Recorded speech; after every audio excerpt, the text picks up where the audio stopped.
Good morning, my dear students. So let us start today's class. Today I will start your exercise 5 new chapter in Introduction to Euclid Geometry. So at first in this exercise you have to remember some definition and axioms of Euclid. Okay, so first one is there are some you have 7 definition of Euclid. Okay, so the first definition is a point is that which has no part. All of you know that a point has no length, no breadth. Okay, that means a point is that which has no part. Okay, number 2, a line is breadthless length. So all of you whenever you take a line or in line or line segment on ray, then the breadth is not actually measured. Okay, in case of line, that means breadth is neglected, so it is known as a line is breadthless length. That means the line has no breadthless. It is considered as that line has no breadth, only length. That means only one unit, only length is measured in case of line. Okay, so number 3, the ends of a line are points. All of you know, whenever you draw a line, then the end points are the end must be a point. So in case of line, you cannot if you cannot understand, then the part of a line is what? Line segment. And always when you draw a line segment, then you give just 2 points at the end. Okay, that means the ends of a line are points. Number 4, a straight line is a line which lies evenly with the points on itself. All of you know, when I draw a straight line, then actually straight line is a collection of points. So all the points which are lie on the straight line. Okay, number 5, a surface is that which has length and breadth only.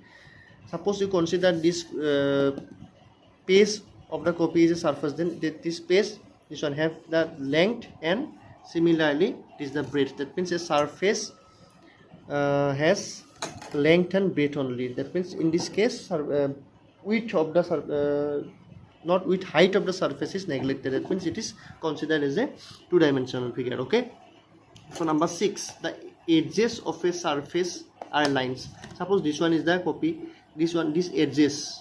Okay, this edge is known as or taken as lines. Okay, and a question was definition number 7, a plane surface is a surface which lies evenly with the straight lines on itself. So suppose this one is considered as a plane surface, all these are lines. Okay, so now you just come to the Euclid's axioms, very important axioms. In this chapter actually you have to write the axioms or some problems related to axioms will come in your exam. Okay, very easy chapter, and you have to prove that axioms, or you have to prove some question related to axioms. Okay, so Euclid's axioms number 1, it is given that things which are equal to the same thing are equal to one another. Actually most of the Euclid's axioms all of you already apply in your maths. Okay, but at first Euclid's introduced to all these axioms and these definitions. Okay, so in this chapter you have to learn that axioms and introduction and axioms you have to prove also, and you have to give by example, with examples also. So first axioms, things which are equal to the same thing are equal to one another. Very easy, very simple one, and already all of you know, all of you solve this type of questions. Okay, suppose example, if A is equal to C and B is equal to C, then A must be equal to B. That is the actually Euclid's want to say that things which are equal to the same things, that A is equal to C and B is equal to C. A and B are two different things which are equal to the same thing C. Okay, this A is at first you don't know about A and you don't know about B. A is a different one and B is a different one, but A is equal to C and B is equal to C. That means both the different things is equal to one thing. And if A equal to C and B equal to C, then the value of A and B must be equal.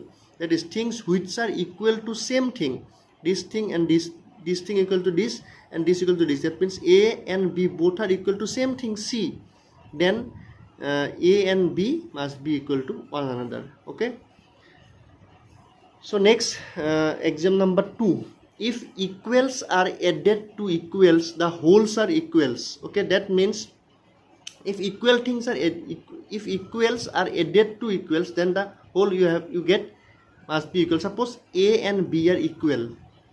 This a and b are equal. Suppose value of a is 100, value of b is 100. That means both a and b are equal.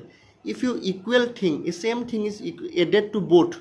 Suppose you added c to a and added c to b, then both are equal. Suppose the value of a is 100 and value of b is 100. That means a and b are equal things.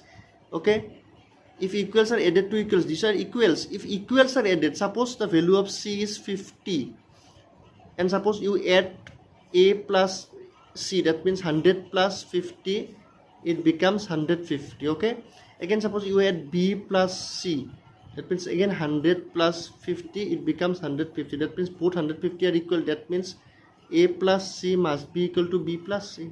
Clear? That thing is showing here. Okay,